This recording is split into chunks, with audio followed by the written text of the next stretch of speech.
but as you said, first ever time on this NCAA tournament stage. So what will we see from Blake's and the Commodores as the 7 seed, their highest since 2012.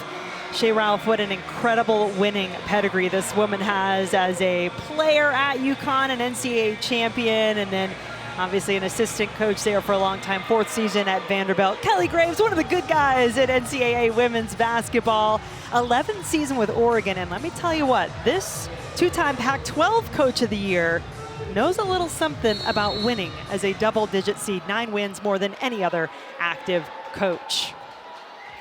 Off we go from Cameron Indoor Stadium, not surprisingly, the 6'8" Philly Che gets the tip for the Oregon Ducks, 2nd tallest player in this NCAA tournament, and height is on the side of the Ducks. They will take a 3 on their first possession though and knock it down. That is big for Oregon. They only shoot 30% from beyond the arc, but knocking down a 3 early, getting their offense going. Starting lineups brought to you by Capital One. You see the starters for Vanderbilt, Blake's and Camille Pierre, a dynamic duo, both averaging over 20 points per game. Waba Oliver, a former Duke Blue Devil, by the way, and Ayanna Moore, who played great during the SEC tournament. Pierre to Blake's, took some contact, doesn't matter. She has her first 2 points of the NCAA tournament. There's that duo, Jen, the highest scoring duo in the country. Michaela Blake's, Camille Pierre, get used to those two playing with each other tonight. And there is your starting 5, brought to you by Capital One for Oregon.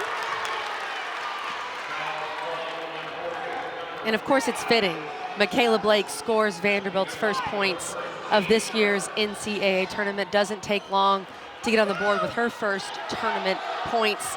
Just so excited to see this young freshman. She is truly one of the most electrifying players in women's college basketball this season. Averages over 23 points per game, but this offensive set will be cut short thanks to an illegal screen. Jordan Oliver getting whistled for the foul. Jordan Oliver used that shoulder, stepped into the screen. When you're setting a screen, you've got to stay still. Let your teammate use you.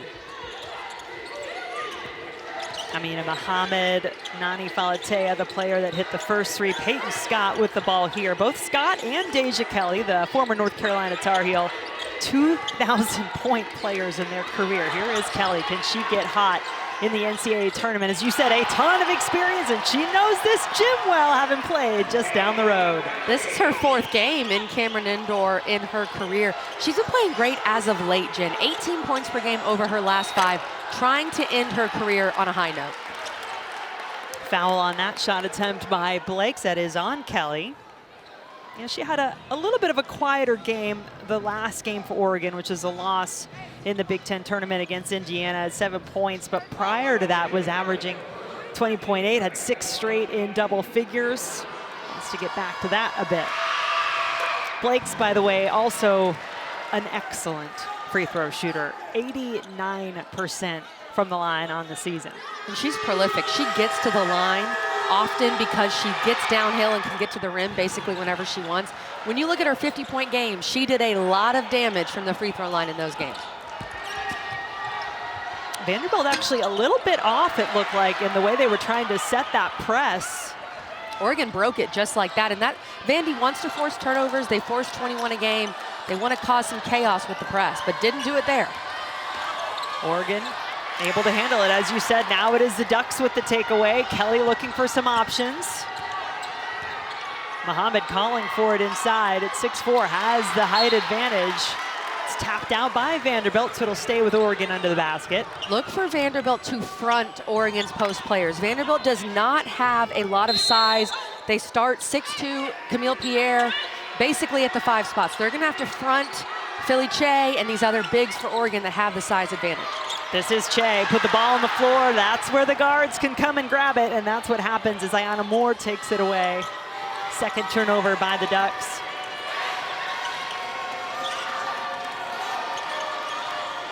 Pull up, a little short there by Pierre.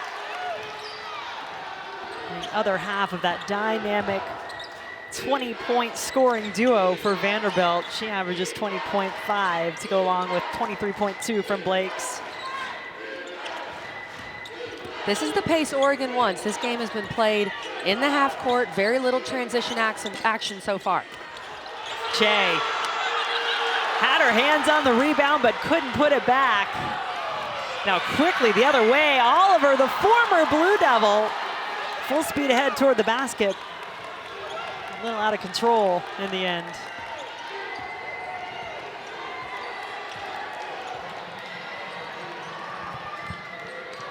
Peyton Scott played 4 seasons at Miami of Ohio, 2nd season with the Ducks, number 10 in black. Under 9 to shoot now. Oregon okay with that, I would imagine. They want to take their time, as you've said, in the half court, but that's not what they want, especially a live ball turnover. Should have turned into points, went around and out instead. That's 2 missed layups back-to-back for Vanderbilt in transition. Philly Che, she puts the ball down on the floor. She puts her head down, not looking to see where the double team's coming from. That's a great play by Ayanna Moore to get the steal. The main thing Kelly Graves was harping on in Oregon's practice yesterday was no live ball turnovers. He said that so many times, and Vanderbilt has not made Oregon pay. They've missed those 2 layups, but that's not going to last. Vandy is going to score off those turnovers if the Ducks keep giving it up. Open look for Scott. She steps in to get a little closer for her first points. Oregon up 3. Great pump fake from Peyton Scott, playing in her first ever NCAA tournament game. Had that injury last year, so missed all of last season with Oregon. Blakes, she is so smooth to the basket. 6 points already. Jen, that finger roll, smooth is the exact adjective. She gets to the rim whenever she wants to. And now tasked with defending Deja Kelly. And Kelly had the move, but might have gotten tripped up. Let's see if that's called on Blakes. I believe it is. That's her first. Michaela Blakes, the leading freshman scorer in the country, using that finger roll and also getting rid of the ball early. That's the beauty of the finger roll. She's getting rid of it early, knowing she doesn't have the best size. She's trying to get rid of it before the shot blocker comes. Just one of the many things you're going to see from her tonight. Deja Kelly drawing yet another foul, testing this Vanderbilt defense, this one against Ayanna Moore.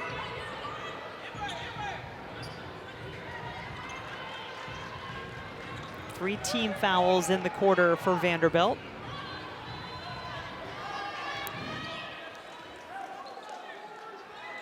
Oregon 3 of 6 from the floor to start this game. Trying to go inside to Che, the pass off the mark, but it's recovered by Scott, and it will stay with the Ducks. 11 seconds on the shot clock.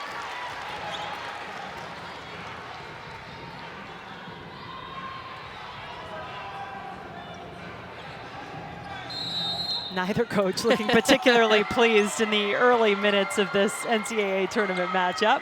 It hasn't been the prettiest basketball, but again, I think that benefits Oregon. They want to keep this a little bit of a sloppy, grittier game. Kelly, that is just good defense being played by Vandy. Kelly had nothing, and then the shot clock violation. She was forced to pass it off. You have to credit that as a win to that Vanderbilt defense. Deja Kelly, leading scorer for Oregon, just 11.6 points per game. You brought this up early on, Kelly, that these two teams really different in terms of the pace and the number of points they typically score. Oregon averaging just over 68 points per game. Vanderbilt averaging 83.6. That is 7th in the country for the season. But Oregon doing a great job of holding Vanderbilt, at least at this point, it looks like way under their average so far. Well, that is the first basket by someone not named Michaela Blakes, and who is it? Of course, Camille Pierre. And notice Philly Che went to the bench right before that play. Vanderbilt said, let's go inside. The 6'8" players on the bench, they went right to Camille Pierre. Sarah Rambus checking in for Oregon. Shot up from Falatea. Hit her first attempt, first offensive set of the game for the Ducks, not this time. Oliver the other way, setting up the triple for Blakes around and out.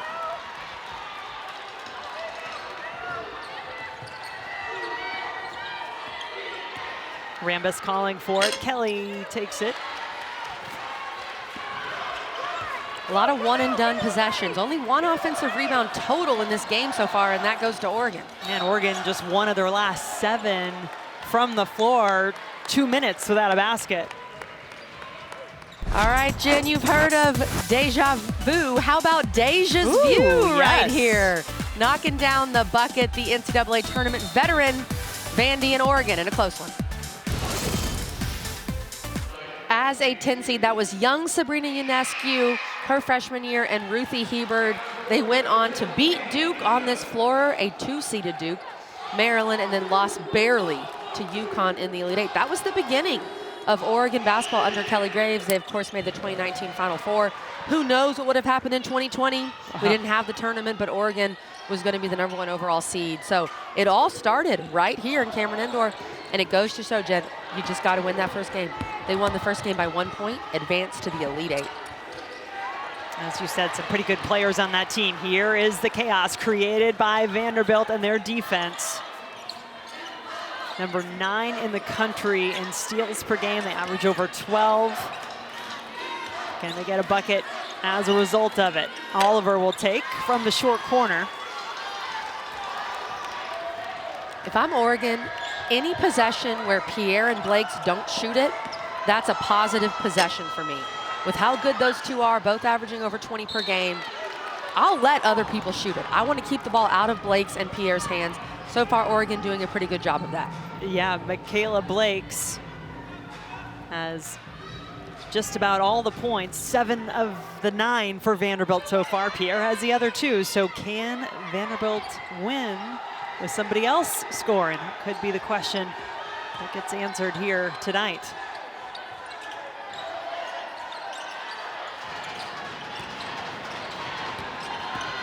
Shot clock counting down on Oregon here. Kelly takes it at the buzzer. She got her own offensive rebound last time, but as you've said, those have been few and far between. Great defense on that play from Jordan Oliver. Stayed with Kelly through the crossover and was able to contest that jumper. And that was a tough shot by Blakes. Now she can make those. We've already seen that. This time, defense holds strong. Great trap by Vanderbilt. That's the organized chaos that Vanderbilt likes to institute. It's rare to see a team trap off of a live ball, meaning it's not a made basket. They can't set their defense. That was off a miss. Vanderbilt came down and trapped in the corner, caused the turnover. 6th turnover of this first quarter by Oregon, but just 2 points off those turnovers. Now the Ducks with the takeaway. Katie Fiso in off the bench, the freshman out of Seattle, Washington, looking inside. Rambus is fouled. And here's the organized chaos from Vanderbilt. They're organized, you're chaotic. That's what they want from their defense, and they get that steal and that trap. They're so long up top, able to cause some problems. And this is the play where they didn't even score. A lot of times you see teams trap off a made basket, but most teams are not used to the opponent trapping off of a miss. Generally off a miss, you think you're in the clear, you can go set up your offense. Not the case against Vanderbilt. Still just a 2-point Vanderbilt lead. Oregon with the hot start made their first 2, but have since gone 1 of 9 from the floor. Che back in the game. A 6'8" senior out of Canada, originally from Ghana. Blakes is in there defensively and drew the contact here and got the foul called on Che.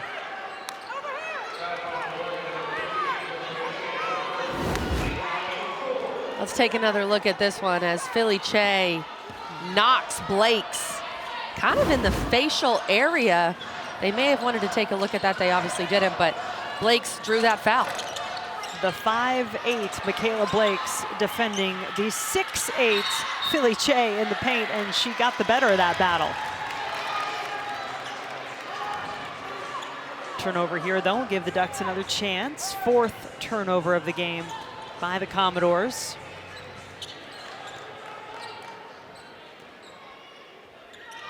Filipina Che said she really found her purpose, found her confidence when she discovered basketball when she moved to Canada, age 13. You can see she's tied for the 2nd tallest in this tournament at 6'8". This should be money in the bank. Somehow it's a miss. She's got to finish those for Oregon. That's something Kelly Graves was talking to us about. We need Philly to finish inside. She's the second tallest player in this tournament. Got to get those 2 points. The Ducks, just one of their last 10 now from the floor. Managing to keep it close. It's a grind it out type of first quarter here in Durham so far, which favors this Oregon team. Fiso, the freshman, finding her way to the basket. That was an impressive take from young Katie Fiso, the number 31 recruit in this year's freshman class. She's had a few games in double figures. They're going to need some offense from her. That was nice. Gatorade Washington Player of the Year last year at Garfield High School from Seattle. Under a minute to play in the first quarter, tied up at 9. Blakes feeling out the defense, gets it over to Kapanis, who's in off the bench. Grad transfer for the Commodores, and not much falling on either end of the floor. This is quite the play from the freshman, Fiso. One hand the whole way with the left. Oregon's got to be aware, especially their bigger guards. Fiso has good size. This team, Vanderbilt, does not have a lot of size. They're missing Sasha Washington. They lost her at the beginning of the year due to a blood clot, and she's redshirting this year. These bigger guards have to continue to attack the paint for Oregon.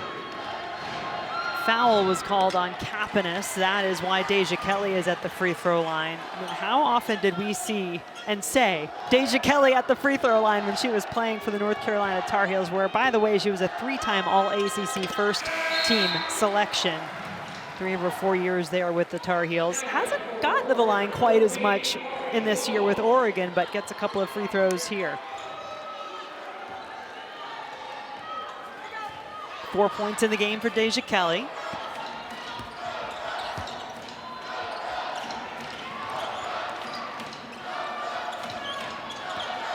Blake's as good as advertised for Vanderbilt, but it's not been a lot other than her so far for the team in white.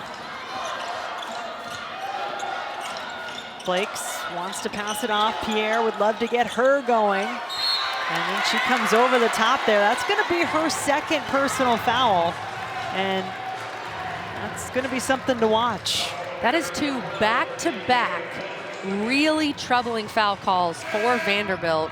And I do think they were fouls. I'm not saying it was a bad call, just 2 bad foul pickups for Vanderbilt to foul Deja Kelly, put her on the line, and then Pierre to get that over the back call.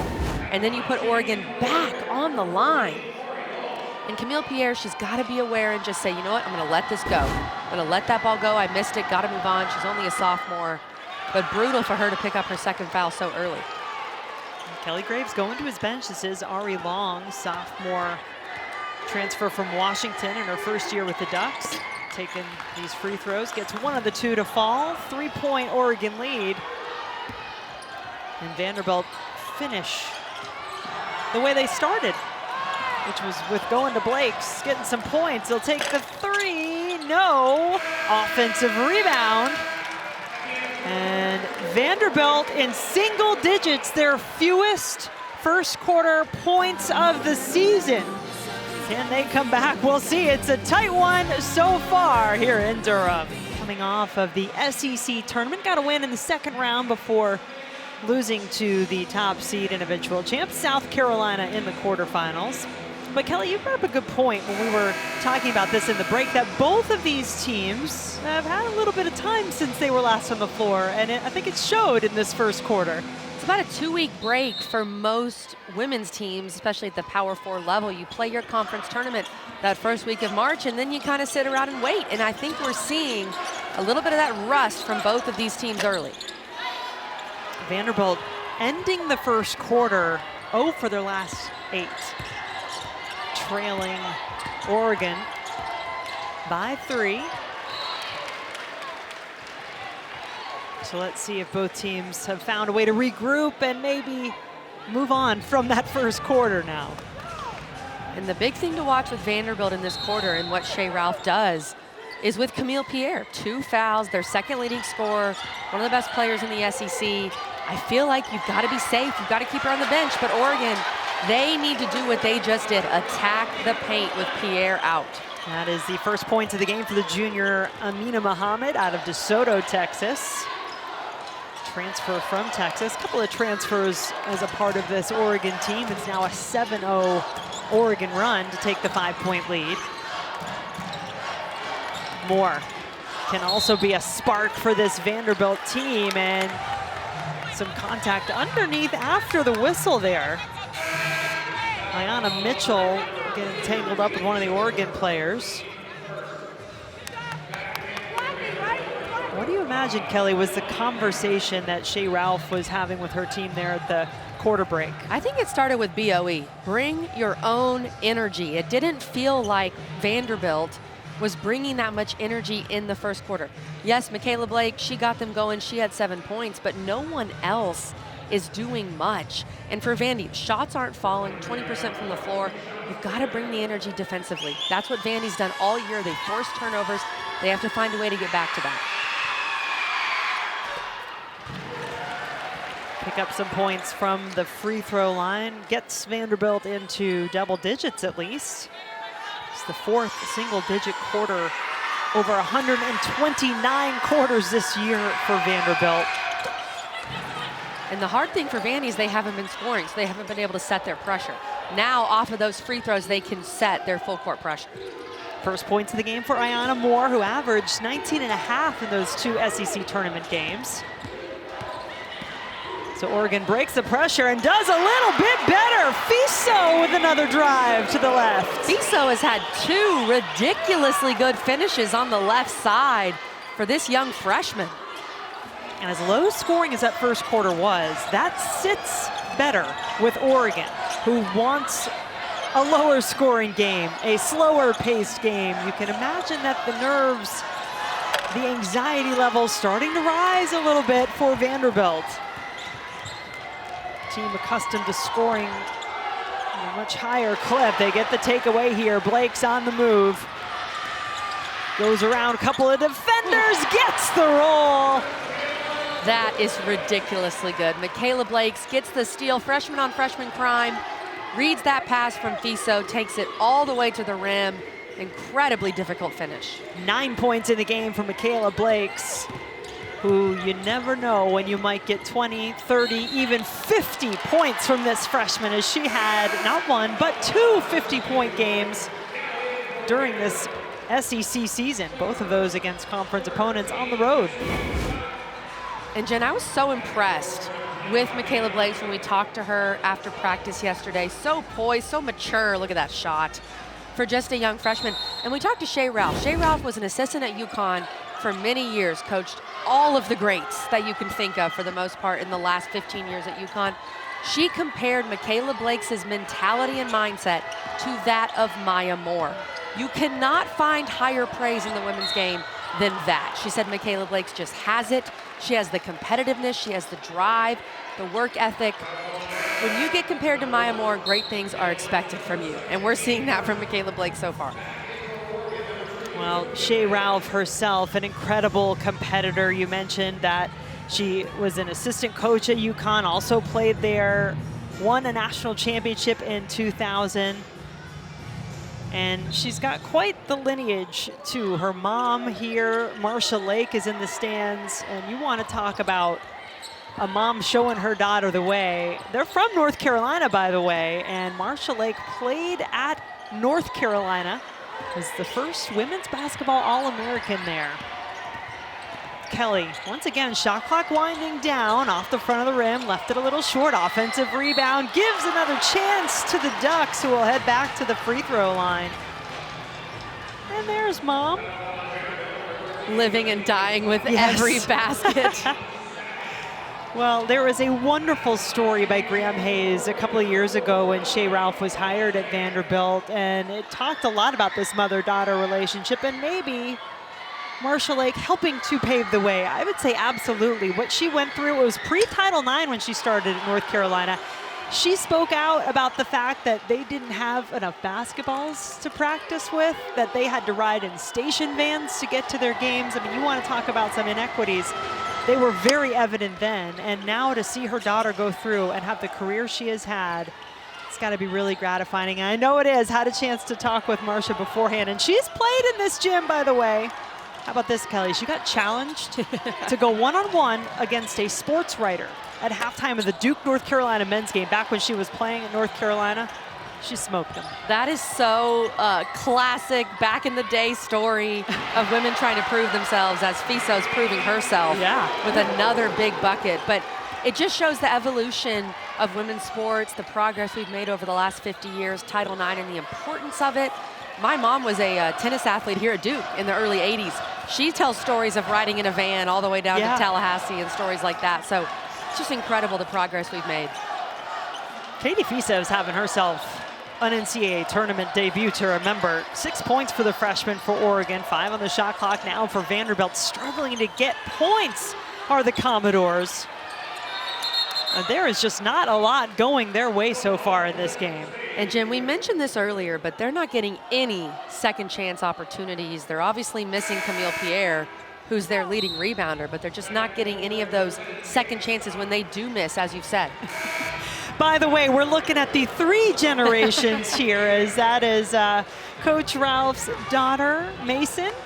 Looked like she was bringing Grandma a snack, perhaps, taking care of her, which is great. That is a well-raised child, knowing that that's her duty. I got to make sure Grandma has snacks throughout the entire game.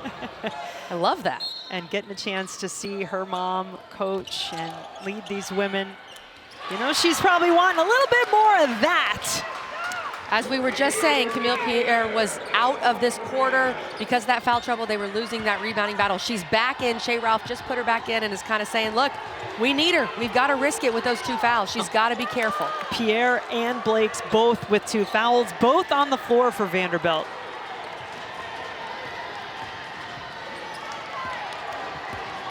Commodores just 5 of 20 in the game, 25%. As Deja Kelly and the Ducks need a shot, won't get it off in time.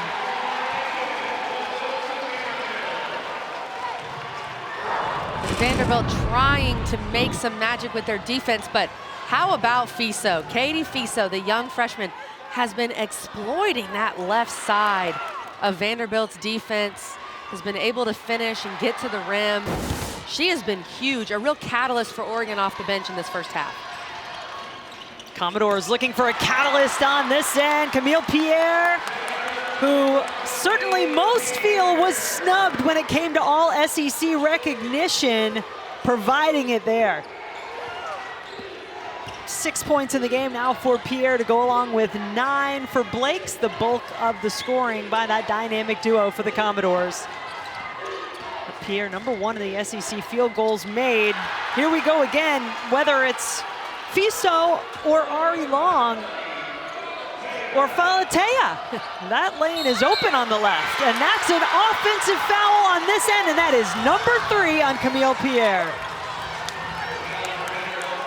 If you're Vanderbilt, this is the absolute last thing you wanted to happen here in this third quarter. Pierre being aggressive, but see, she gets a bit out of control. When you lose that ball and you look out of control, it's even more likely for the officials to call a charge.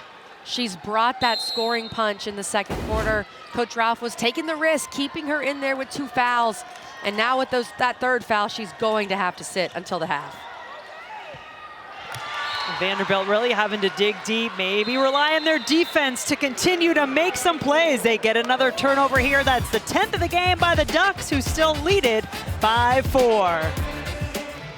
Back here in Cameron Indoor Stadium, Oregon up 4 on Vanderbilt. Kelly Graves, head coach for the Oregon Ducks. He's had a lot of success as a double-digit seed in the NCAA tournament. I thought it was so interesting talking to him about his relationship with Oregon head football coach Dan Lanning. Obviously, Oregon, one of the best football programs in the country. And Dan Lanning, a younger coach, understands how the world works right now. Kelly Graves has been in the business for a while. And he was talking to Coach Lanning about how to handle this new world. And basically, Dan Lanning said, Kelly, you got to embrace it or you got to get out. You kind of got to get over it and just embrace this new world order, embrace the portal, embrace NIL. And Kelly Graves agreed, and he's been able to do that the last couple of years. They've got quite a few transfers on this team. Deja Kelly, Peyton Scott, their 2 leading scorers. So he's in it for the long haul. He wants to continue to build in this new era of college sports. Beautiful offensive set there, finishing off with another 2 from Blakes, who's in double digits now. And I think, yeah, it was something along the lines of, Kelly, suck it up. Yes. Because you still love this, and he does. Fiso continues a perfect performance so far in this NCAA tournament. She's 4-4. And in this new world order, there is a balance. You got to hit the portal, but you've got to recruit the best players in your region, and that's Katie Fiso, who is a true freshman from Seattle, as you said earlier, Jen. Big-time recruit, and she has been great so far for Oregon in this game. And you know who's starting to get cooking for Vanderbilt. Blakes has taken the ball and not let go the last couple of times. Scored back-to-back buckets for Vanderbilt. Inside the Ducks go. Nina Muhammad is fouled.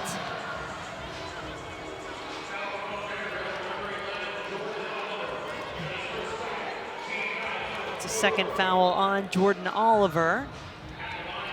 I'll put Muhammad on the free throw line. Just a 58% free throw shooter.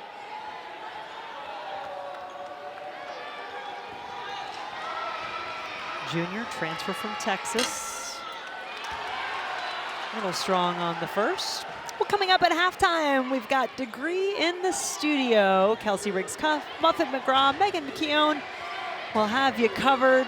Oh, is there some concern for Olivia Miles in Notre Dame? That's one thing to watch. And then Georgia Amore absolutely went off, but Kentucky still nearly lost on their home floor earlier today. The ladies will get you all caught up on all the happenings across the NCAA tournament first round. What a great crew in studio. I hope that everyone's keeping Coach in line. Normally it's my job to get her food and drive her places, so hopefully they've got that covered. Olivia Miles turned her ankle a little bit in that first round game. Nia Lively said she's okay, but that's something to watch and keep an eye on. And Jen, Kentucky, they came very close to losing on their home floor. It just shows it's March, and right now we've got what looks like, if this score were to hold, obviously a lot of basketball left, could have a seeded upset here in this game. It's March, baby. You never know what can happen in March Madness. The mascots doing their part. The Oregon Duck has been talking to the officials consistently. Oh, well. I don't know what he's saying, but like you said, Jen, he's trying to do his part. Or at least pantomiming, talking to the officials, which maybe is not so bad. There's a triple for the Ducks. That's how they started the game. Not necessarily what they're known for, but they'll take it from Sophia Bell. Second made three for Oregon, only shoot 30%. Vanderbilt has yet to connect on a three ball. That's a big difference in this game, too. Now, this is a jump ball called by our officials. Tiffany Bird, Nikisha Thompson, Meta Christensen, by the way. And as we get going in Durham tonight, this is just the beginning. In the state of North Carolina, that is where you want to be. They love themselves some hoops, and why not? Look at all the teams in the tournament just here within a 40-mile radius in the triangle. 3 women's teams, top 3 seeds, first time ever. Duke, North Carolina, NC State, all been top 3 seeds and are hosting. They'll get going in Reynolds and Chapel Hill tomorrow. First round action, first 4 already happened at North Carolina, and the threes continue to fall for Bell, who, by the way, is a 29% three-point shooter on the season. Oregon has come out to Tobacco Road and said, hey, let's make it about us. Let's have people talking about Oregon like they did back in 2017 when they made that special run. This is some of the best offensive basketball that we've seen Oregon play in quite a few games. Kelly Graves wanted to see that magic that this program started in Durham back in 2017. And they are loving the way this one has gone so far. The Ducks a 7-point lead. The team that wants it more, the team that is more excited to play, wins in March. And what we're seeing so far in this game, Oregon is more excited to be here. They feel like they're bringing more energy, and that's what reflects in the score right now. Blakes wanting to take this Commodore team on her very capable shoulders, but the rebounds continue to be heavily in favor of Oregon. 19-11, a +8 advantage on the glass. Can Vanderbilt find their way through some frustration here in this first half? Obviously, Vanderbilt missing Camille Pierre, who's on the bench with those 3 fouls. We've talked about Michaela Blake. She has 13 points on 5 of 10 shooting. Ayanna Moore is someone that needs to step up for me if I'm Vanderbilt. She's kind of the third player of the big 3. She has 22 games over 10 points this year. She can do it. She needs to try to be more aggressive on offense to take some pressure off Michaela Blake's. Peyton Scott on the line, makes the first. Well, for the 5th straight year, every NCAA Women's Championship game is on the networks of ESPN. For more information, you can go to ncaa.com, your home for all 90 NCAA championships. Scott, an 83% free throw shooter. Good one to have on the line if you're Oregon. Hits them both.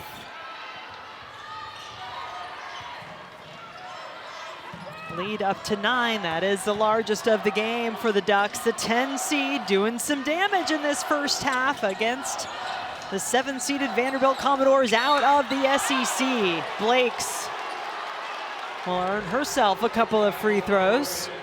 Foul on Rambis, her first.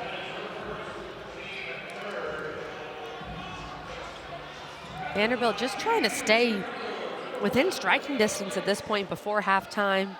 You'll get Camille Pierre back, even though she does have those 3 fouls, so you're gonna have to be careful, but gotta make sure you keep this within 5-6 points at half, I think, to feel good if you're Vandy. A lot of our coaches here in Durham, is a rare miss from the free throw line there by Blake's, her first of this game. Talked about wanting to keep it light and loose and not get too tight. Kelly Graves knows all about that. That's what he's trying to tell his team. And that was the message from Shea Ralph as well. But I've got to imagine, Kelly, that gets ever more difficult as the game goes along, and it is not the type of game you envisioned coming here playing. Absolutely, and the team that does look like they're playing a bit more free is Oregon, and I think a lot of that comes from their energy, but it also helps when you make shots early. When you make a couple threes, everybody can relax, and that's what Oregon's done. They're shooting over 50% from the field, and to the point with the 3 ball, Vanderbilt still 0 for 5 from beyond the arc. Deja Kelly pulls up from the free throw line and is fouled. It's on Madison Green, the sophomore for the Commodores, her first. Deja Kelly, 6 points in the game. Number 8 all-time in scoring down the road at North Carolina. To the basket there, not counting, so that is her 5th point, could be 6. Gets both the free throws to fall. She's played in this building quite a few times. 2-1, has 2 wins in this building against Duke as a Tar Heel. She's familiar. When she walked in here, she's like, oh yeah, I've been here before, I've done that.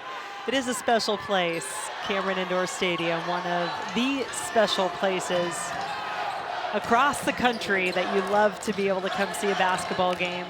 Imagine this place is going to get a little louder later tonight as well when the 2nd-seeded Duke Blue Devils take the floor. The ACC tournament champs take it on Lehigh, and the Commodores could not get the shot off. Oregon taking a defensive page out of Vanderbilt's book. What a defensive possession by Oregon. Such good, connected defensive basketball. They trapped, they recovered, forcing that shot clock violation. Really impressed with Oregon in this first half. Double-digit lead now, and a chance to make it a little more with under a minute to go in the first half here in Durham. Vanderbilt 2-0 all-time in the series against these 2 programs, but you have to go back to 1995 for the last time that they met, and this is the first in the NCAA tournament. Ducks have gotten some production off the bench, and they've gotten some threes to fall. Peyton Scott drains one. 7 in the game now for Scott, and the Ducks feeling it here in the first round. Their fans on their feet as this first quarter gets ready to come to a close, and even a jump ball gets that excitement level a little higher. Oregon bringing that energy from the previous possession where they caused the turnover with the shot clock violation, turning that into offense on the other end. They've knocked down 4 threes. Jen, they're shooting nearly 55% from the floor. This is a team that only averages about 68 points per game, and they're putting on an offensive clinic. 13-1 run by Oregon. Possession arrow favored Vanderbilt. They'll keep it. 8.9 seconds to work within the quarter. No Pierre on the bench. There is Moore, who you said you'd like to see get going for Vanderbilt. Cardinal Sin fouling a 3-point shot. She'll have 3 free throws coming. Not just fouling a 3-point shooter, Jen. Fouling a 3-point shooter with 4 seconds to go. It's a double whammy. In the first half, Kelly Graves with perhaps some choice words there for the official. But that, you just can't even put yourself, if you're Oregon, in the position for the officials to call that type of foul. Especially with this lead, Jen. You give Vanderbilt a chance to score, get a little bit of momentum before the half. 3 free throws coming for Ayanna Moore and Vanderbilt. 1,000-point scorer, Ayanna Moore. 83% free throw shooter on the season. That's all of her points have come via the free throw in this game. It's 3 for 3. Once again, another drought here for Vanderbilt toward the end of the quarter. No field goals in nearly 4 minutes for the Commodores. We're going to have to get some kind of a halftime speech from Shea Ralph to get back in this one in the second half.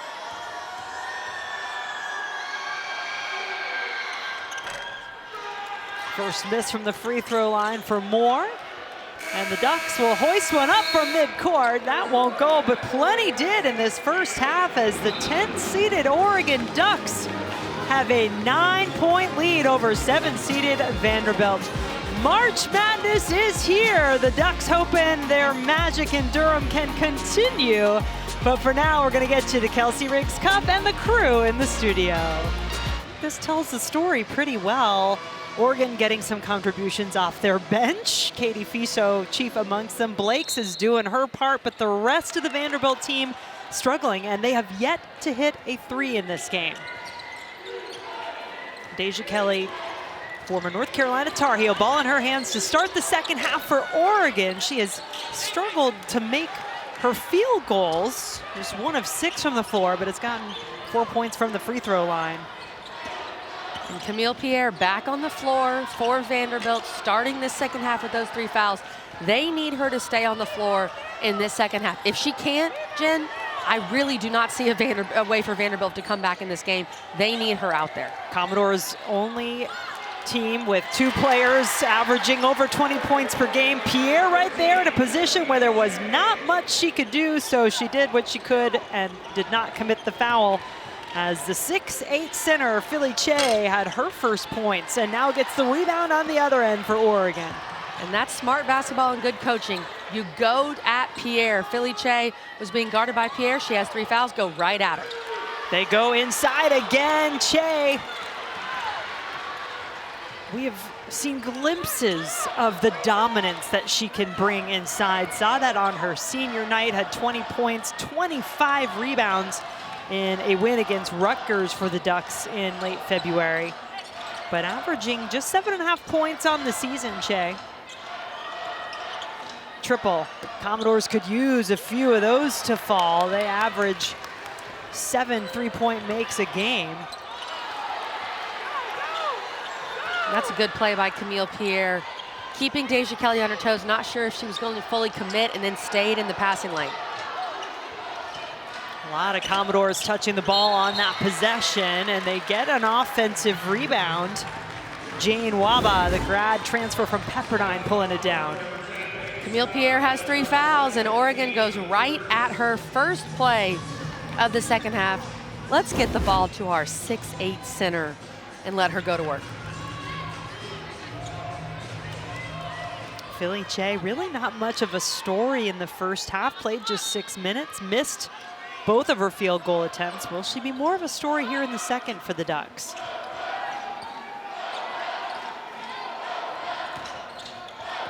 Blakes pulls up, nearly got her own rebound. And it is Kelly and the Ducks out on the break. They want a half-court game, but you give them some points in transition, they're gonna take them. And a good decision by Deja Kelly. This is the second time so far in the third quarter that Vanderbilt has not been able to stop the ball and stop Deja Kelly in transition. I mean, she gets all the way to the paint before she sees any resistance and finishes with the left hand. She's fired up. Looking at those Oregon fans. Oregon feeling good right now. Talked to Deja yesterday, and she was telling us it feels like this year, her time in college, it's all gone so fast. This her graduate year at Oregon, had the 4 years at North Carolina, great career just down the road with the Tar Heels, went to the Sweet 16 in 2022. Looking to finish off her career with a bang and get the Ducks another upset in Durham like they had back in 2017 as a 10 seed, where they made it not only past the first round, but past Duke in the second round and all the way to their first Elite Eight in program history. Kelly, oh, she's feeling it now. She is feeling good. The basket looks very large for Deja Kelly. We know she's had success in this building, and she likes being back in the triangle. She said the main thing she misses, the one thing she misses food-wise, Jen, is cookout. And I understand that, because I don't think they have cookout out there in Oregon where you can get a quesadilla at 3 a.m. Jordan Oliver gets a bucket. Vandy had missed their last 10, but now they've got to get back on defense. And Pierre, not much she's going to be able to do in a situation like that. Right. She just stayed where she was, but gave up the open look. And Vandy is not stopping the ball in transition. They've got to find a way to create a little more resistance. Oregon is really not getting any sort of resistance from Vanderbilt as they try to move the ball in transition. Commodores get another basket, so starting to get in a rhythm perhaps offensively. First points of the game for Jane Juice Waba, they call her. Pepperdine transfer. Now all 5 starters have scored for Vanderbilt, but for a while there it really was just Blakes and Pierre. Mostly Blakes doing the scoring. Oregon has seen something they like here at Cameron Indoor Stadium when it comes to shooting the rock. When it rains, it pours. When one player gets hot from beyond the arc, it can get contagious. And that has been the case for these Oregon Ducks. Oregon 5 of 8 from three-point line in this one today, and the Ducks doing their best to get a little bit of that March magic back here in Durham. Oregon up 19 on Vanderbilt. Really a shocking turn of events thus far as the Duke assistant coach is looking on. Second seeded Duke will take on Lehigh later tonight. That one slated to start around 8 o'clock Eastern over on ESPNU. And look, you talk to Kara Lawson at all, she's gonna bring up this excellent sisterhood of assistant coaches that she has on her side. Absolutely. Almost all of them have been head coaches. Tia Jackson in the middle, one of the most, well, really all of them, really well-respected assistant coaches, but she's been a head coach. She coordinates their defense in a lot of ways. And so these coaches, they're scouting. I think a lot of people, maybe not Oregon fans, okay, but I think a lot of people a bit surprised by this score, just the way that Oregon plays. I thought Oregon had every chance to win the game. I didn't think it would be this way. And part of it is because Vanderbilt has just not been able to score. And this is a team that averages 84 points per game. Blakes hits the first triple of the game for Vanderbilt. Will that be something to kickstart this Commodore offense? When you have this type of deficit in the second half, you're going to have to make threes. It starts with your defense, though. They have to get stops. That's been one of the big issues for Vandy in this game. But to get back in it, the triple has got to fall. That was a good baseline out of bounds execution by Vanderbilt. And Michaela Blake, she has not been the problem. She has 17 points, 50% from the floor. Just no one else has been able to help her tonight for the Doors.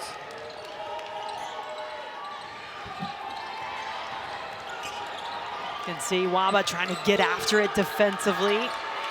Che at 6'8", catching it far away from the basket. That's where Vanderbilt would like it. 3 on the shot clock. Deja Kelly realizes it, lost it. Blake's on the run for Vanderbilt. Working some points in transition. No, somehow that does not go in. I'm still not quite sure how.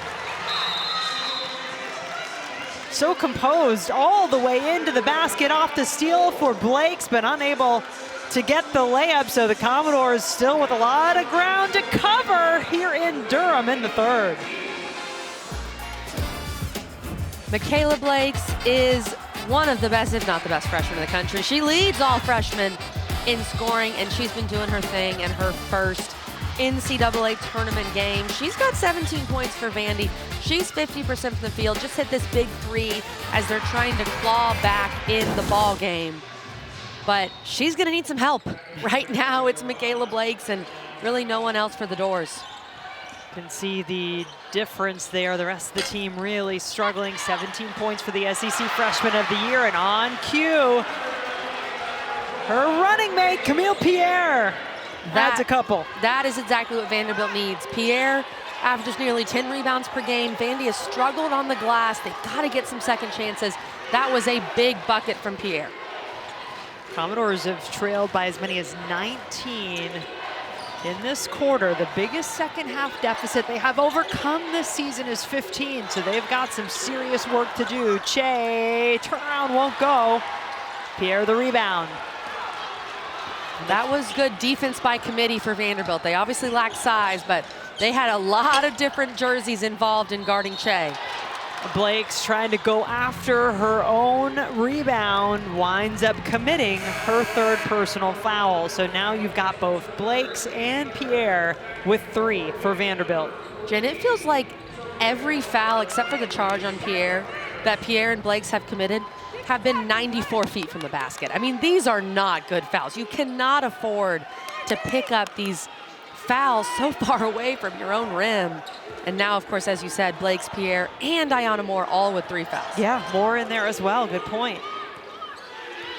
I mean, the rebounding deficit likely was addressed at halftime by Shea Rowell for Vanderbilt, so you understand the effort from Blake's because she's super competitive, as Coach Ralph was telling us.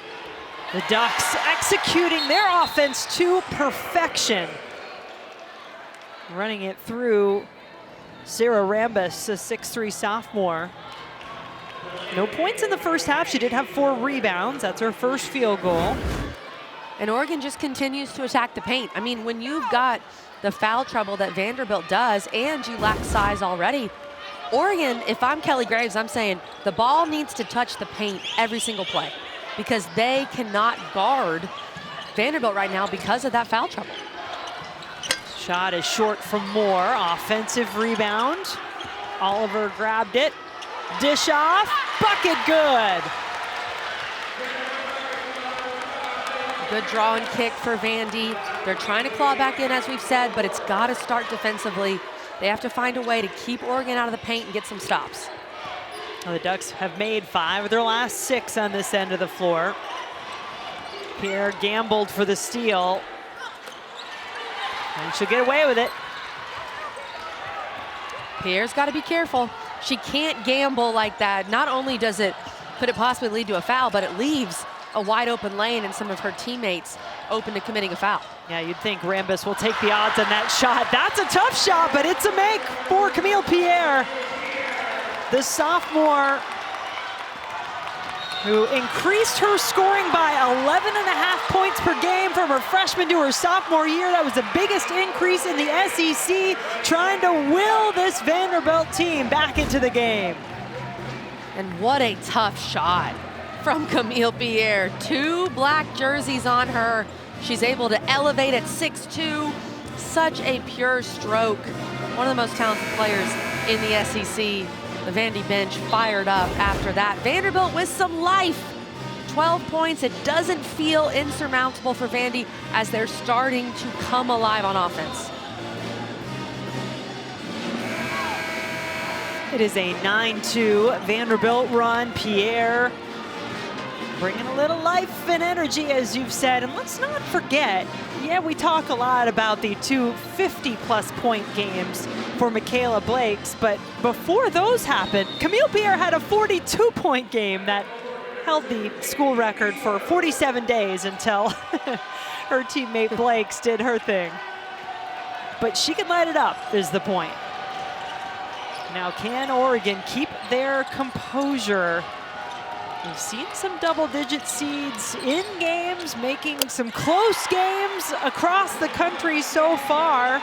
Iowa State comes to mind, but the Cyclones unable to hang on in their game. Oregon determined to see their way through and get a date with either Duke or Lehigh, who'll be the two playing later tonight here at Cameron Indoor. That was a clutch bucket on the other end from Deja Kelly. Oregon called that 30-second timeout, wanted to stop the run, and then came back out with a big bucket from their fifth-year senior. Well, you mentioned the run that Deja Kelly had been on prior to that last game in the Big Ten tournament, and a lot of those, she had 3 consecutive 20-point performances and some clutch performances in there. Blakes can get to the rim, it feels like, whenever she wants to. This time she's fouled on the way in. The quick hesitation, using that first step, getting to the rim, getting to the free throw line. She's trying to keep Vanderbilt in this ball game, keep them within striking distance. Jen, if you're near that 10-point deficit heading into the fourth quarter, you've got a chance. 17 points in the game for Blakes. She is 4 of 6 from the free throw line so far tonight.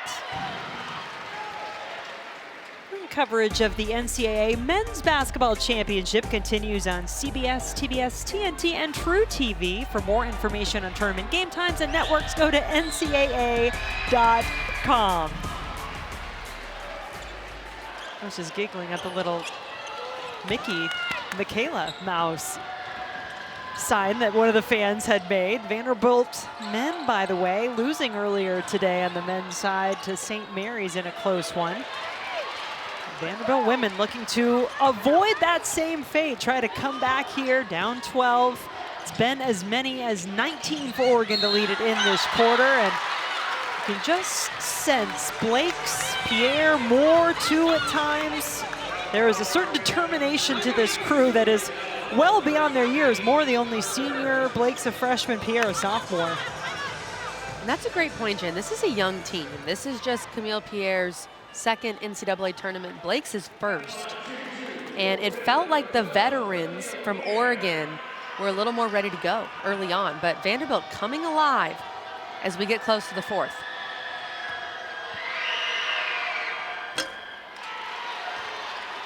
Pierre, 67% free throw shooter on the season. Picked up her third foul about halfway through the second quarter, had to spend some time on the bench, just 9 minutes played in the first half, has had to play disciplined, and now has 5 points in this third quarter for Vanderbilt. Commodores applying some full court pressure after the free throw make. Falatea, yes, that is her third triple of the night. Jen, one of my favorite times to shoot the three ball was after a successful press break, because teams are overcommitting, they're trapping, you're gonna get open looks. And you could tell Falatea, she was ready to let that thing fly. And she is the one you want with the ball in her hands from the three-point line if you're Oregon, their best three-point shooter. Under 10 now for Vanderbilt. Oliver. Contested shot, put back is good from Kapanis.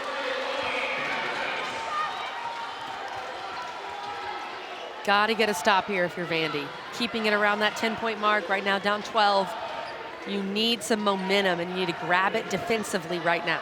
Yeah, Oregon's still hitting at 56% from the floor for the game.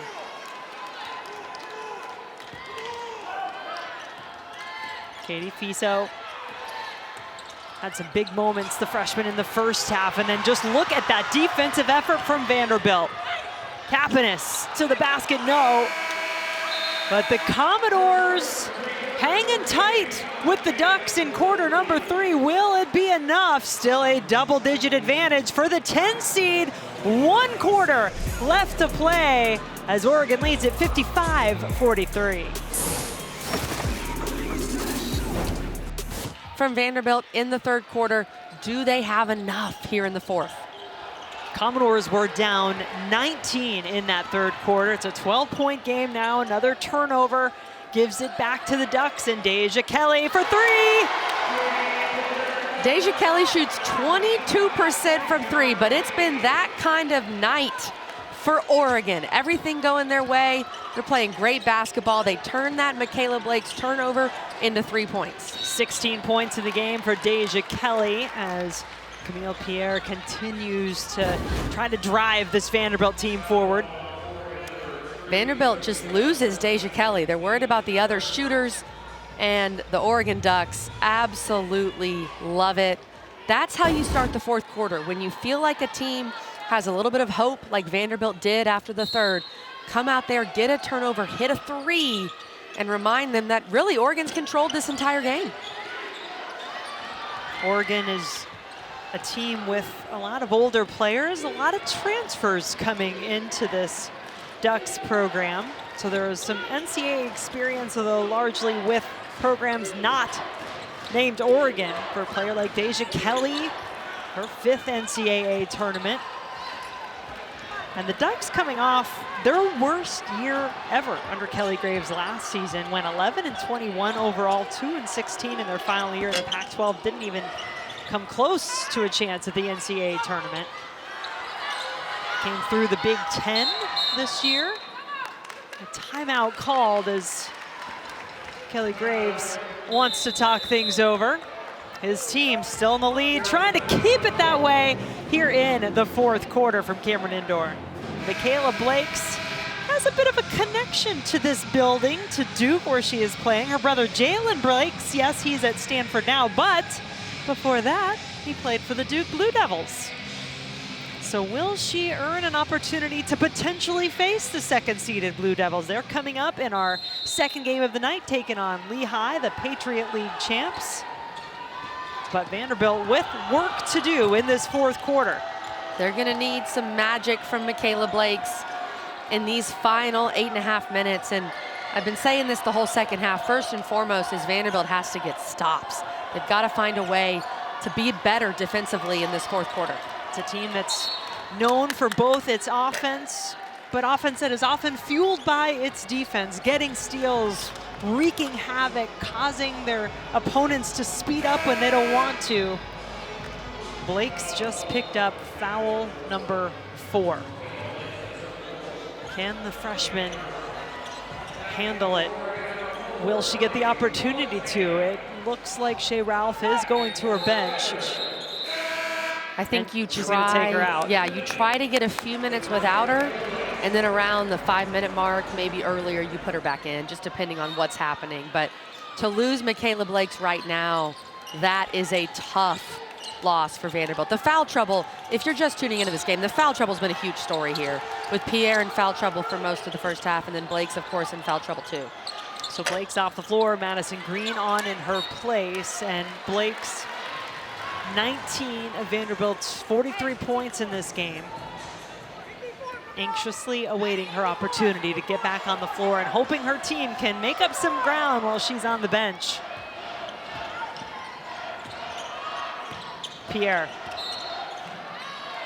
is able to get a foul called against the Ducks as she and Oliver working together. 3rd on Bell.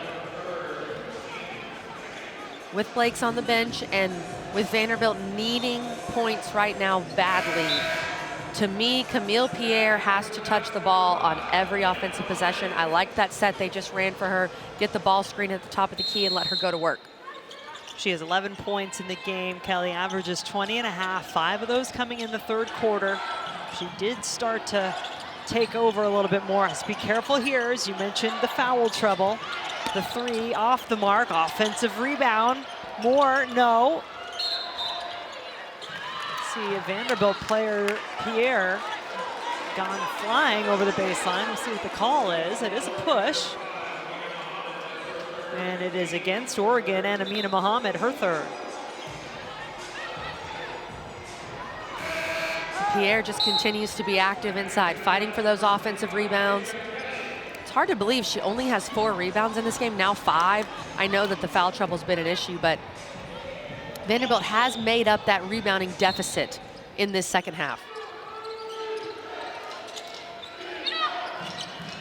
Off the inbounds, a quick, easy 2 for Jordan Oliver. 4 points in a game for the former Duke Blue Devil. Also played at Baylor her first 2 years. Jordan Oliver, grad transfer now with the Commodores. No rush for Oregon. They have plenty of time. They can take their time. And Deja Kelly, her mid-range game, that was the part of her game that was ready to go the second she got to North Carolina. It's still, to me, the strength of her game.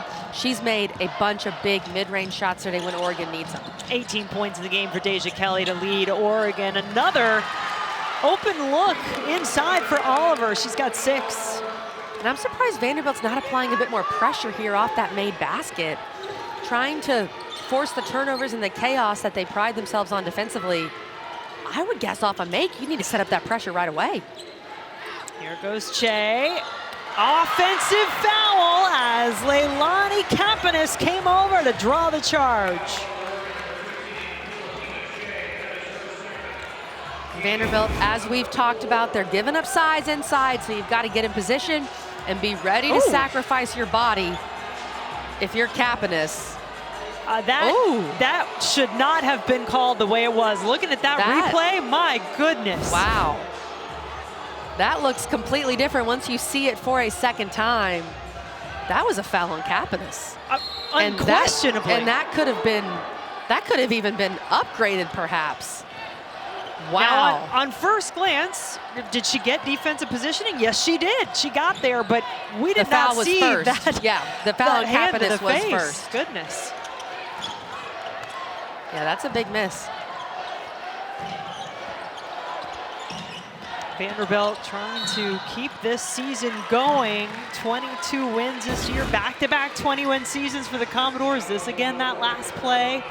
So yes, Campanis is in position, but she fouls Che before Che fouls her. That is just straight up hands to the face, all that contact.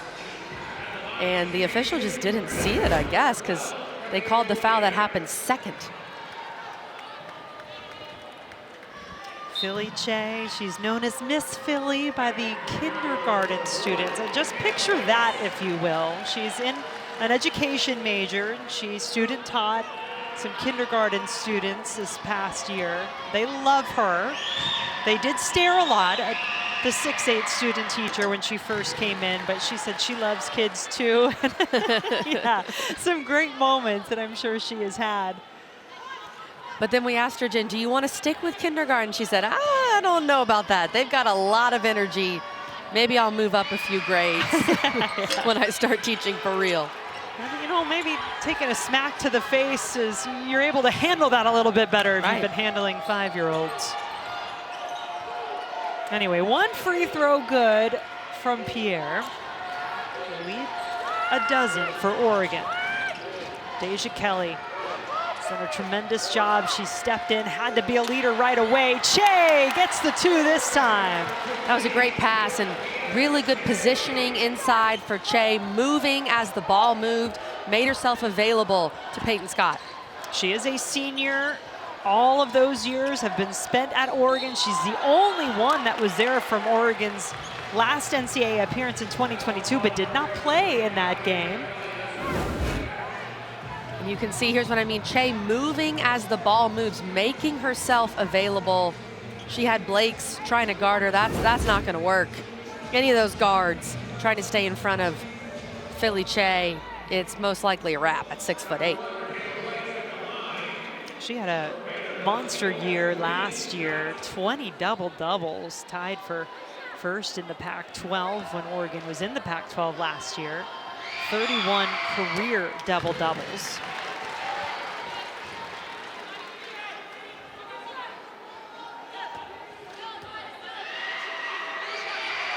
Blake's at the free throw line.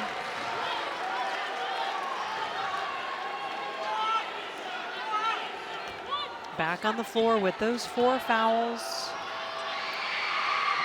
But so important to this Vanderbilt team. The SEC Freshman of the Year, first team All-SEC selection, inching Vanderbilt closer to single digits. There's the traps that I've been wanting to see from Vanderbilt off of those made baskets. This is what Vanderbilt loves to do. Commodores coming alive. Shea Ralph's mom, Marsha Lake, Doc as they call her, loving it in the stands. It is indeed single digits now, nearly another takeaway as it's off the foot of Pierre. It'll go back to Oregon. And put that game pressure on Oregon if you're Vanderbilt. Make them uncomfortable. Getting your hands on the ball, it's Ayanna Moore, and then a great pass by Ayanna Moore to Jordan Oliver. Shea Ralph's mom, who was a Tar Heel, a great player for North Carolina. Loving this run by Vanderbilt in Cameron Indoor. Commodores dug themselves in a big hole, down 19 in the third quarter. Pierre, a little reach in there, doesn't commit a foul, just taps it out of bounds. She is playing with 4 fouls. Kapanis whistled for the foul on that play.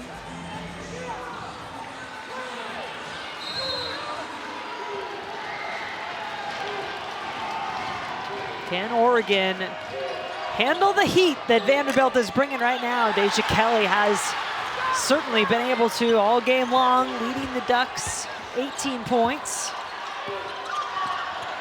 More. Kapanis. Inside, yes, it's good off the glass for Camille Pierre. Vanderbilt, they've made their last 4 shots from the field. They're forcing turnovers. This is the closest they've been since the first quarter in this game. 10-2 run by the Commodores. And all of a sudden, we've got a game here in Durham. Make it 12-2 as Oliver goes to the basket off the steal and don't go anywhere. Commodores are here to play.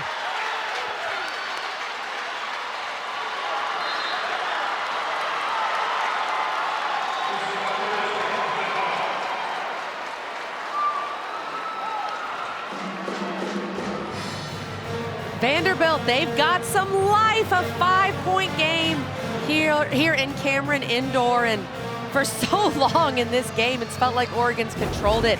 Vanderbilt has not been able to find the energy or the points, but their defense has been turned into offense. They've been able to force that chaos that they love, to apply the pressure off of a made basket, to force those turnovers. They force 21 turnovers a game. They wreak havoc on defense, and because of their defense, they're on a 12-2 scoring run right now. Oregon's 19-point second half lead has all but evaporated. Vanderbilt doubling up the Ducks here in the fourth, 14-7 to make this a 5-point game. Oregon is led by... There was a clock malfunction on the previous play. The game clock will be adjusted to 4:40. And you just heard that from Tiffany Bird on the microphone for our officials, so just adjusting the clock. Sometimes in the crow's nest, the officials can sneak up on you, so my apologies there. Oregon is led by as many as 19, and Vanderbilt has now cut it to 5. So what does Oregon need to do now on this end of the floor? Take their time. They do not need to rush, but they need a bucket. They've been in a drought. Vanderbilt's been able to force turnovers. You cannot have a live ball turnover here. You need a bucket badly. Under 10 on the shot clock. Peyton Scott, 2,000-point scorer in her career, has 9 in the game. That's exactly what Oregon wanted. They used most of the shot clock, and they got a good look and knocked it down. Commodores have been playing with some great momentum, a lot of it generated off of their defense, and an offensive foul called. The screen on Oliver. A tough break for Vanderbilt, and that is a foul every single time. That's the second moving screen called on Jordan Oliver where she's lowered her shoulder, and that is a turnover Vanderbilt could not afford. Philly Che left wide open as Vanderbilt gambling on the trap. Good composure from the 10th-seeded Ducks.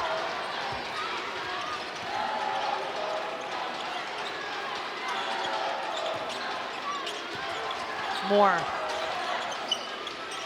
Kapanis has been big off the bench. Brought some boom, and speaking of big, the 6'8" Philly Che reaching up for the block.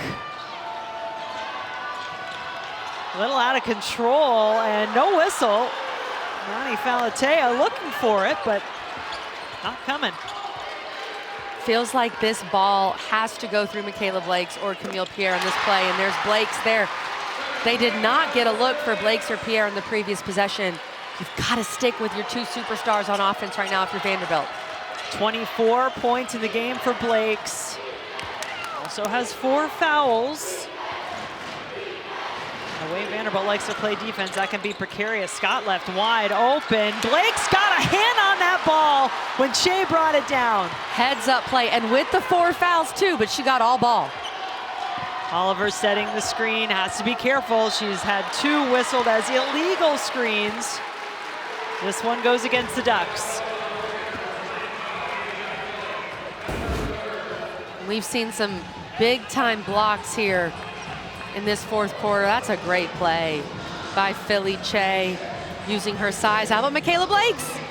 Che doesn't see her coming. Such a smart heads up play by the freshman Blakes. Blocking the shot blocker. Timeout on the floor.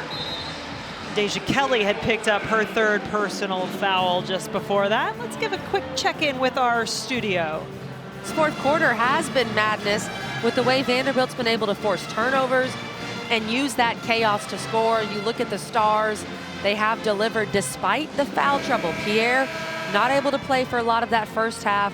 Blakes has been out for some of this 4th quarter with the foul trouble. Does Vanderbilt have enough time?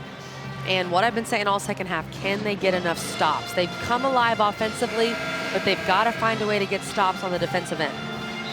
Both of these teams will feel battle-tested coming into the NCAA tournament. When you think about their conferences, they come from Vanderbilt, the SEC, 10 teams in the tournament, Oregon out of the Big Ten this year, a record 12 teams dancing. So yeah, they've been tested. They've been in big moments. They've been in tight ball games. Oregon's been very good in tight games, by the way. They've had 5 that have been decided by 2 points or less. They have won all of them. Vanderbilt would love to get it to within 2 at this point as they're climbing back in here in this 4th quarter. That's an incredible stat for Oregon. In those clutch games, in those clutch moments decided by 2 points or less, they're undefeated in those games. And you've seen, yes, Vanderbilt's been able to force some turnovers using their press, but overall, Oregon's been poised with this lead. Vanderbilt, a very good free throw shooting team, best in the SEC, nearly got the steal. Blakes is 11 of 13 from the line, and they are in the bonus, Vanderbilt, so any foul committed by Oregon, the Commodores will be shooting. It's 3 team fouls for Vanderbilt. Kelly, Falatea. Plenty of time for Vanderbilt. No need to rush at this point. Commodores have made 6 of their last 8 now. Offensive rebound to Blakes, who wants it, and it is a foul as Kapanis got the shot up. And how about 5'8" freshman superstar, Michaela Blakes, with that big offensive rebound off the Camille Pierre miss. Vandy has turned it up a notch rebounding the ball in the second half. This is such a big play from Blakes to keep the possession alive for Vanderbilt. She tries to go up and score, but she's got 6'8" Che on her, so she makes the good decision to pass it to Kapanis.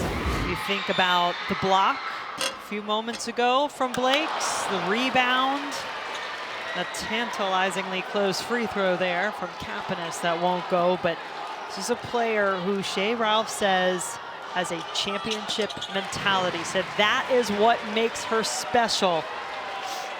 Jen, it's her first NCAA tournament game of her career, and she's got 26 points. Deja Kelly leading the way for Oregon. The Ducks break the press. Valatea has an open look for three, has already knocked down 3 of those. That's a big rebound. Sophia Bell off the bench, giving a fresh shot clock to Oregon. Still a 2-possession game. Kelly, no, Che rips down the rebound, can't put it back. And then there is going to be a foul. Let me see who this is on, because Pierre was in there.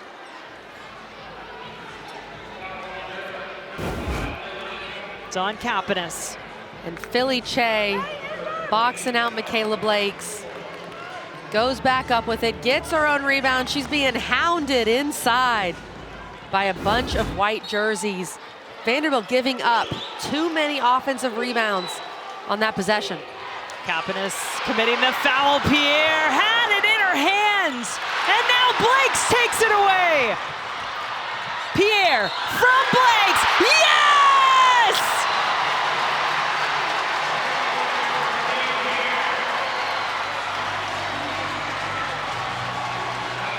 What a defensive play by Michaela Blakes to get that ball, get out and run. Pierre had the initial play, and then Blakes gets her hands on it here. And she's off to the races, looking up, looking ahead. What a tough pass. Even better catch by Camille Pierre. The finish, the and one. Vanderbilt has clawed back from a 19-point deficit here in Cameron Indoor. A chance for a 3-point play and to make this a 1-point game. Pierre does just that. 20-6 Vanderbilt run.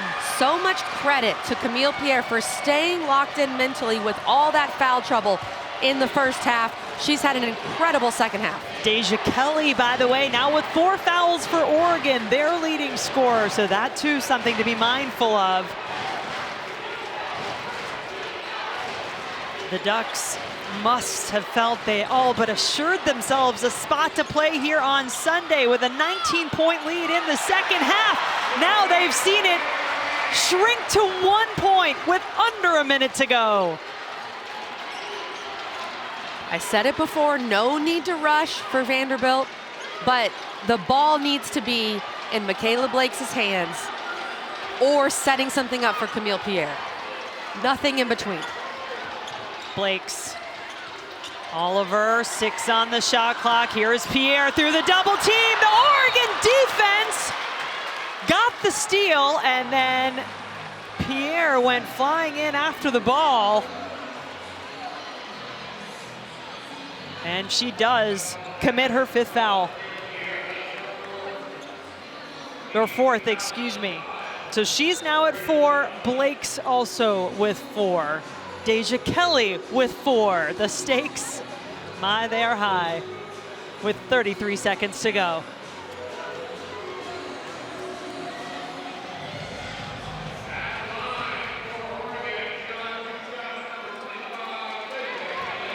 Deja Kelly at the free throw line. The Ducks have been in a drought. Over 3 minutes without a point. 0 for their last 7 from the floor. Can Deja Kelly drum up a few from the free throw line?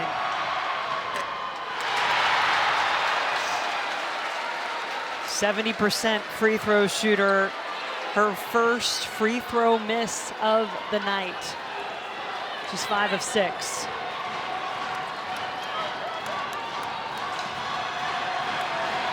Do you have the ice you need in your veins in March? Kelly makes the second.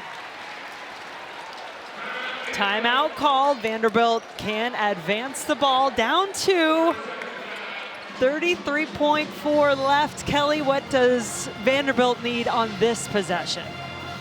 You have to find a way to keep the ball in Michaela Blakes' hands. Whether you want to run some stuff initially and get the ball back to her for some ball screen action, whatever it is. To me, the ball has not been in Michaela Blakes' hands enough in the final 5 minutes of the game. She's made plays in the open floor, but in the half court, I am living or dying with Michaela Blakes. If you want to get Pierre involved in the action, let her attack the glass, love that. But the ball needs to be in the hands of one of, if not the best freshman in the country, your All-American, Michaela Blakes, and she's been a big part of this run. Vanderbilt forcing turnovers to get back in it. They trailed by as many as 19 earlier in this game, have come back in the fourth quarter, plus 10 in this quarter. They've been fantastic in a situation where we thought, I think a lot of people watching, Jen, thought Vanderbilt was just done. They were able to climb and claw back in this game, but I want the ball in Michaela Blakes' hands if I'm Vanderbilt. Commodores get it to Blakes. She lost it in traffic. It is a jump ball. Possession arrow favors Oregon. And that was a quick play for Vandy. They didn't really let much develop. They went very quickly. They had a full shot clock. They had all the time in the world. I'm not sure that's what Shea Ralph wanted in that situation, to go that quickly. And for Blakes, of course, she was just trying to draw a foul, didn't really have a look. Vandy had a lot more time there than what they used. Well, Oregon just used their last timeout, so the Ducks can advance it. Up 2 here. Let's talk strategy now on both sides, Oregon and Vanderbilt, on this possession. The clock is your friend if you're Vanderbilt. However, with the foul situation, we'll see what, the clock is your friend if you're Oregon. We'll see what Vanderbilt chooses to do. If I'm Vanderbilt, I'm going for that steal quickly. They've been forcing turnovers. They've been wreaking havoc. 1 or 2 traps. I would even let 2 traps happen before I foul, because you've been so successful forcing those turnovers. You've got to find a way to put some game pressure, like you have throughout the fourth quarter, on Oregon, force a turnover. I think sometimes teams foul a bit too early in this situation. You've got a lot of time left. I would try, because I'm so good defensively if I'm Vanderbilt and forcing turnovers, use that to my advantage. Try to force a turnover instead of fouling right away. Commodores average over 12 steals per game. That's top 10 in the country. They've forced an average of 21 turnovers. They've forced Oregon into 19 tonight. 19 points off of those turnovers for the Commodores. And remember, if they do commit a foul, it has to be someone other than number 1 and number 12. Blakes and Pierre both with 4. That's a great point, Jen. With this game, and there's a lot of time left, that's the other thing Shea Ralph has to be saying in that huddle. It can't be Blakes, it can't be Pierre. You cannot just give up a foul and take yourself out of the game. So plenty at play here as Oregon gets ready to put the ball in bounds. No timeouts remaining for the Ducks. 1 left for Vanderbilt. 27 seconds to go. They do try to grab that steal initially. Kapanis going for it. No foul. Oregon will just get another opportunity to try to get it in. And you said it, Jen, no timeouts left for Oregon. That's big as well in this situation. Ducks with a 2-point lead, and no pass is easy. This is a foul. All eyes on the official, and it was on Camille Pierre. So she will have to go to the bench. It's a big loss for Vanderbilt. 17 points for Pierre in this game. Yeah, I see the call there. I know Vanderbilt trying to go for the steal. Pierre with a lot of contact. And it's just not worth fouling that quickly, and especially not giving up the foul if you're Pierre, who had 4, now has 5. Sophomore Sophia Bell on the line for Oregon. Misses the first, has only taken 16 free throws all season long. 69% free throw shooter for the season. The biggest free throw perhaps of her season happening right here. Can give Oregon a 3-point lead. No, it stays at 2. The rebound up for grabs. Vanderbilt ball. Oregon has left some points on the free throw line in this game. They are just 10 of 17 from the line, under 60%. Timeout called by Vanderbilt. Vanderbilt going to advance the ball here. The previous out-of-bounds play is under review. The call on the floor is white ball. So you get a really great look at it here. Whose fingertips? It looks like that's pretty clear that is off Scott, and that was the call on the floor that it will be Vanderbilt ball. But why not look at it, right? Sure. You can do that in the final 2 minutes of the game. Our officiating crew going to the monitor to check that, just to be certain they got it right. This is March. You got to do your due diligence, but I think that's pretty obvious that that is off of Peyton Scott as she is falling out of bounds with the basketball almost into the arms of the Oregon Duck. I think that's pretty clear. But for Vanderbilt in this situation, look, I'm a broken record. I am living or dying with Michaela Blakes if I'm Vanderbilt. She has 26 points in this game. She's the leading freshman scorer in the country. But you also don't have to go so quickly. They went so quickly last time. The call on the floor is confirmed. White ball, the game clock will be adjusted at 24.1. So a little clock adjustment in there as well. But you're right, Michaela Blakes did go early last time and she lost it. You do not have to go that quickly. You can let something develop. Keep an eye as well on Ayanna Moore, who she has not shot the ball well today, but she is the third member of their big three. She is a good three-point shooter. She's someone to keep in mind as another option, considering no Camille Pierre for Vanderbilt on the floor. She is fouled out. But how much trust if you're Vanderbilt? I mean, Ayanna Moore, does she have it in herself is what I would wonder. She's a senior, right? But she is 0 of 10 from the floor in this game. She's made over 200 career threes. She's been so consistent for you throughout the year. You have to put trust in your players. Obviously, Oregon knows this ball's going to Michaela Blakes. You need to have a secondary option if nothing's there. I would still put my trust in Ayanna Moore. This is a player who had a 37-point game last year against Kentucky. She's been consistent all season. She's a senior, been with Shea Ralph for a long time. If they take Blakes away, that's who I'm going with. You can see Ayanna Moore, number 23 there, senior out of Milwaukee, Wisconsin, been playing some of the best basketball of her career here in the postseason in the SEC tournament. Yes, she struggled from the floor today, but maybe could be called upon here if Blakes is stopped. Commodores down 2. They trailed by as many as 19 in the second half.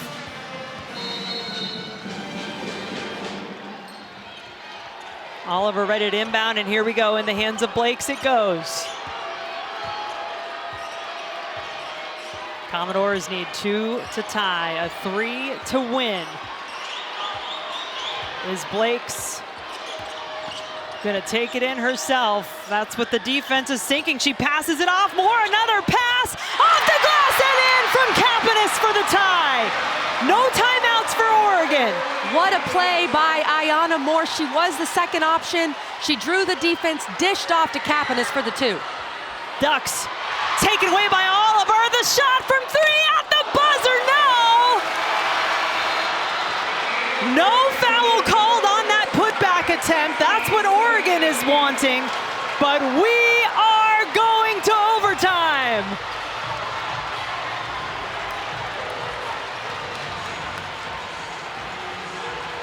Oregon got such a good look.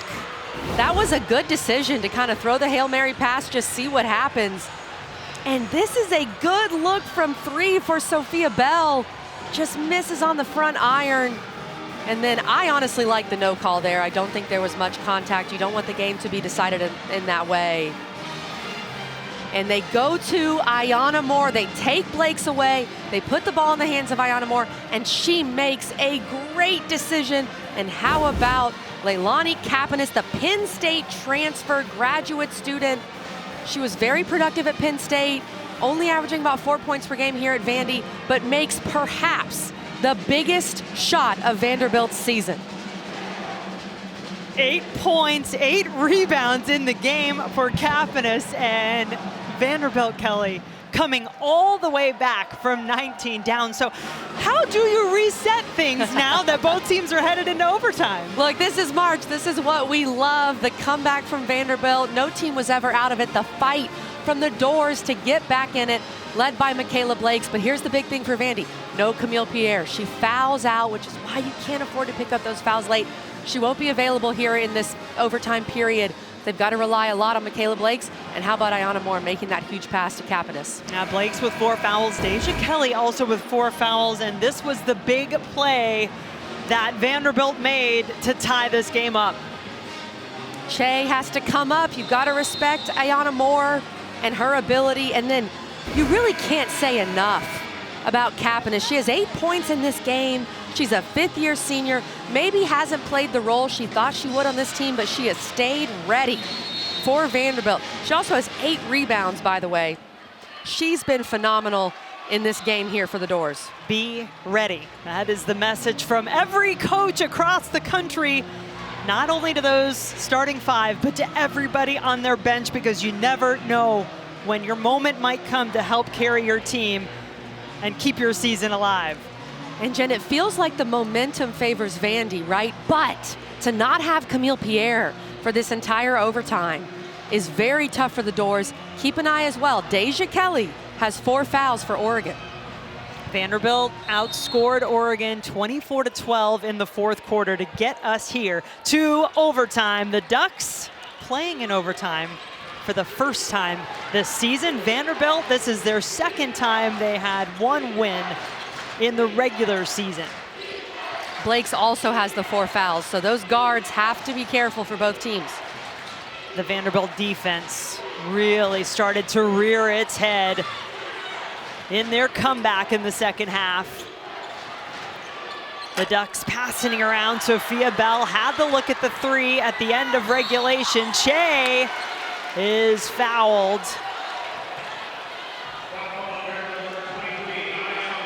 Che just continuing to go after those offensive rebounds, making her presence the 2nd tallest presence in this tournament at 6'8". Felt inside for Oregon. And number 13 for Vanderbilt, Justine Pissot. They're going to rely on her a lot in this overtime. She's playing instead of Camille Pierre. She's got good size at 6'4", and they're going to need her. She played some in the first half. That was her 3rd foul, so she's got a couple, well, 1 more to work with, trying to defend Che inside. And Philly Che has been more of a presence on both ends of the floor as this game has gone on.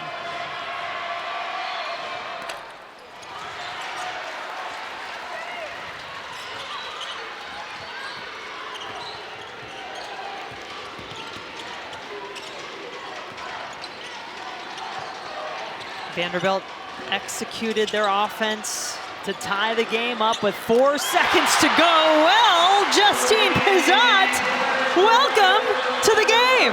Stay ready. That's been the theme that we've talked about with Vanderbilt, with Capitas. And how about Justine Pissot? She hasn't played much this entire game, but you got to stay ready. Knocks down that 3 in rhythm. First lead for Vanderbilt since it was 9-7 in the first. Wow. Scott.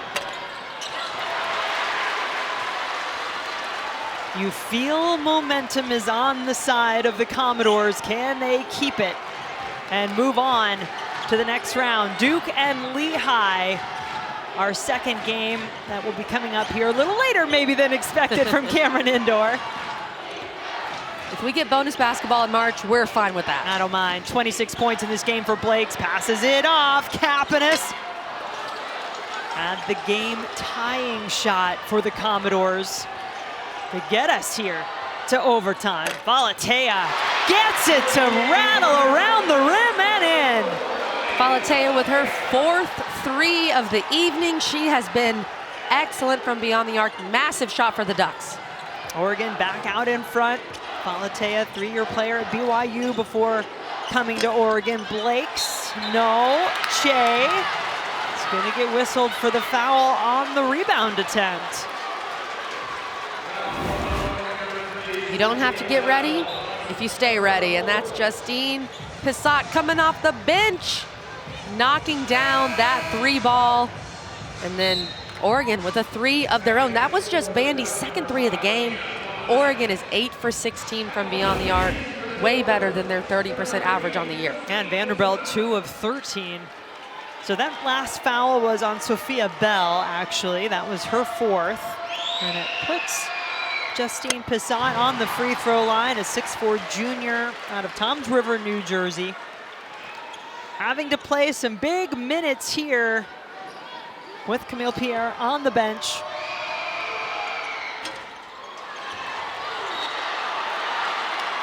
Well, Blake's got a similar call earlier in this game when she was tussling with Philly Che in the paint. No call on this play. But Vanderbilt gets the basketball back, which is huge. 2:49 on the clock and a fresh 20 for the Commodores. Oregon leading by 1 after that triple. It's still Vanderbilt ball. 16 seconds now on the shot clock. A lot of physicality as Michaela Blakes. Look at the size difference there. Blakes and Che battling for the rebound. Just a foot difference between the two of them. 5'8" just a couple to 6'8". inches. Blakes has been phenomenal as advertised. Not just the points, but all the little plays in this game. The steals, the blocks, the assists. 3 to shoot now. Moore had it blocked. Che holding her ground inside for Oregon. That's Che's impact. At 6'8", when you attack the rim and she's there, you have to change everything about your shot.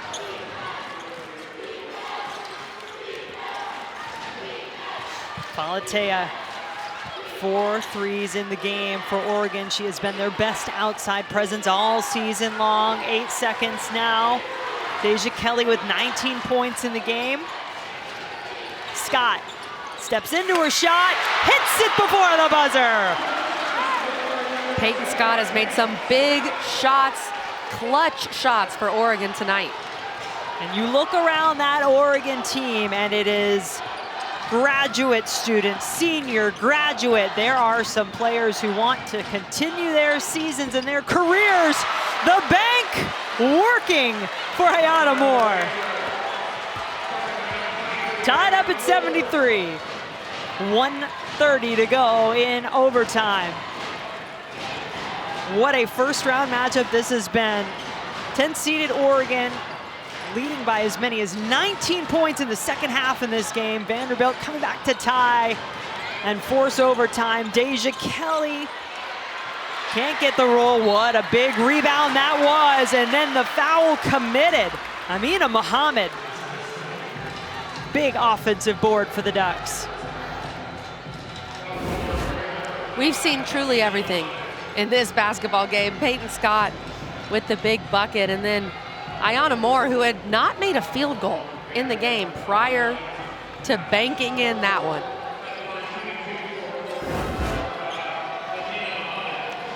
Be ready, right? And she has done so much in this game. Ayana Moore hadn't been able to get the scoring portion of it, but yes, what a time to make your first. The free throw struggles continue for the Ducks as Muhammad, she's one of the worst from the line for the season, just 58%. She's 1 of 4 in the game. The Ducks as a team, 12 of 21. But that one gave Oregon a 1-point lead. Offensive foul! That's gonna put Blakes on the bench. 26 points and Michaela Blakes' day is done. That is huge. And what a play by Peyton Scott. The 5th-year senior, that's the correct call, and that is such a smart play from her to set her feet, to be there before Blakes leaves the ground, and to make what could be a game-deciding play on the defensive end. Peyton Scott spent 4 seasons at Miami, Ohio, came to Oregon last year, picked up a season-ending injury in the first game of the season, and now is trying to extend her career for 1 more game. What a play. About 20 seconds difference between the shot clock and the game clock. That is a foul, and that's 5 on Kapanis. So all of the game-changing players for Vanderbilt are going to the bench, fouling out. And Deja Kelly just trying to get to the basketball. Kapanis with a lot of contact. And she can't believe it. Three Vanderbilt players have fouled out. Fair or not? You think? That was a lot of contact. That was a lot of contact denying the basketball to Deja Kelly, and it's just not necessary. You're so far from the rim in that situation. Let Deja Kelly get the ball and then play defense. So now who will step up and be the hero for this Vanderbilt team with Blakes, Pierre, and Kapanis all on the bench? Deja Kelly struggling from the free throw line toward the end of this game. Missed one in the fourth, misses one now in overtime. 20 points in the game though with that free throw to make it a 2-point Oregon lead. And Vandy not using their timeout. Going to go ahead and dribble it up and get into their offense. You'd think Ayanna Moore is going to be a big part of this play. Those players on the bench hoping their teammates can give them a chance to play another day. Moore had it knocked away, was able to pick it back up, had to try to shoot over Che, couldn't do it. Who has the rebound but Peyton Scott? How tough is it, Kelly, to try to run your offense when you're missing not one, but at least two of your biggest players, and three if you count the way Kapanis has played tonight? I mean, when you're missing two of the best players in the country, in Michaela Blakes and Camille Pierre, without a doubt two of the best in the SEC, the highest scoring duo in the nation, both on the bench having fouled out. Ayanna Moore just didn't have enough, and there weren't enough weapons around her to make Oregon respect her options to pass, and Moore could not get a good shot off. Scott, the best free throw shooter on this Oregon team, but sometimes just as good shooting can be contagious, so too can missing your shots. And Vandy does have that timeout that they've saved, but you got to get the rebound to call timeout. That's an 83% free throw shooter. They just missed them both. Finally there, a foul is committed, but it is Scott who'll get a chance to shoot a couple more. Pizat picking up her fourth.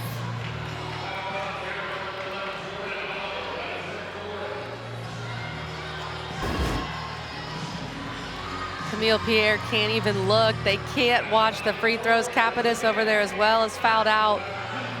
Well, they got the result they wanted with the missed free throw, but no offensive rebound. And apologies, that last foul was on Oliver. That was her fourth. Scott, a little sigh of relief as she puts that one in. The next one, the big one, to make it a 2-possession game. She does. Now Vanderbilt does use the timeout so they can advance. But while they figure things out, we'll take a quick break. Be right back to Durham. In her first ever NCAA tournament game. And on cue, Scott gets her hand to the ball. You saw that look on her face. Does that not look like someone who is going to will their team to another game, continue her season for another game? Absolutely. That's what we love about March, these players finally getting an opportunity. For Vanderbilt, you got to go quickly, just need some points. The three misses in Oregon, making more magic in Durham, just like they did in 2017 as a 10 seed, upsetting 7-seeded Vanderbilt. First double-digit seed to win outside of the first 4 games in this NCAA tournament. What a basketball game. This is what we love about March. Great performances on both sides. Oregon, in the end, they have just enough, Jim. 77-73, Oregon hangs on to get a date with the winner of what we've got coming up next here in Durham.